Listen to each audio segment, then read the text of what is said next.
Allahu Ekber, Allahu Ekber, Allahu Ekber, Allahu Ekber. Eşhedü en la ilahe illallah, eşhedü en la ilahe illallah, eşhedü enne Muhammeden Resulullah, eşhedü enne Muhammeden Resulullah. Hayya alas-salah, hayya alas-salah. Allahu Ekber. İsmim Fahri Onur, Köprülü Mahallesi Cami İmam Hatibiyim. 32 yıllık din görevlisi hizmetim var. Bu camimize de 7 yıldan beri bu camideyim, Köprülü Mahallesi Camisi'nde. Halk arasında buraya Yeşil Cami olarak biliniyor, tanınıyor. Camimiz 1930'lu yıllarda Bosnacı Salih Efendi tarafından Köprülü Mahallesi'ne yapılmış. 1960'lı yıllarda bir tadilattan onarılma geçmiş, bu halini almış.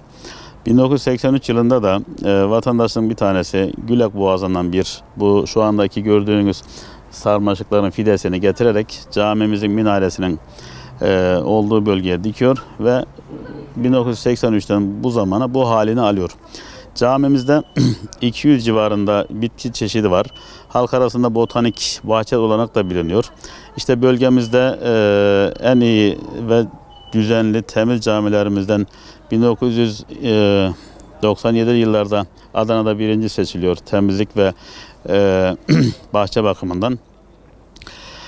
Camimize yurt içinden ve yurt dışından çeşitli çok zamanlarda ilgi çektiği için misafirlerimiz, ziyaretçilerimiz geliyor. İşte camimizde Peygamberimiz sallallahu aleyhi ve sellemin mübarek sakalı şeriflerini muhafaza ediyoruz, emanet olarak koruyoruz. Her yıl işte Kadir Gecesi'nde ziyaretçilerimizin hizmetine açıyoruz ama hani pandemiden dolayı 2 yıldan beri pandemi olması dolayısıyla ziyarete açamıyoruz. İnşallah bu pandemi kalktığı zaman memleketimizden, dünyadan yine bu Peygamberimiz sallallahu aleyhi ve sellemin mübarek sakalı şeriflerini ziyaretçilerimizin hizmetine açacağız inşallah. Camimiz işte yeşillik olması açısından, cemaatin de burayı serin bulması açısından sürekli ziyarete geliyorlar. Biz de gelen misafirlerimize en iyi şekilde hizmet vermeye çalışıyoruz Allah'ın yardımıyla. Camiler yeryüzündeki Kabe'nin şubeleridir. Rabbimizin evleridir. O açıdan camide görev yapmak, din adına, işte İslam adına, Peygamberimiz sallallahu aleyhi ve sellemin mesleğini yürütüyoruz ve elhamdülillah bu işi severek ve en iyi şekilde yapmaya gayret gösteriyoruz. Biz bu bölgede bundan 2 yıl önce bu hain darbe girişiminden sonra ülkemizde büyük bir miting olmuştu İstanbul'da. Yurt dışından İtalyan bir protestan Müslüman olmuş. Bizim camimizin burayı internetten duyuyor. Ta İstanbul'dan burayı merak ediyor, geliyor. Biz de burada tanıştık, kendisiyle bir sohbet ettik. Bir de Kur'an-ı Kerim hediye ettik.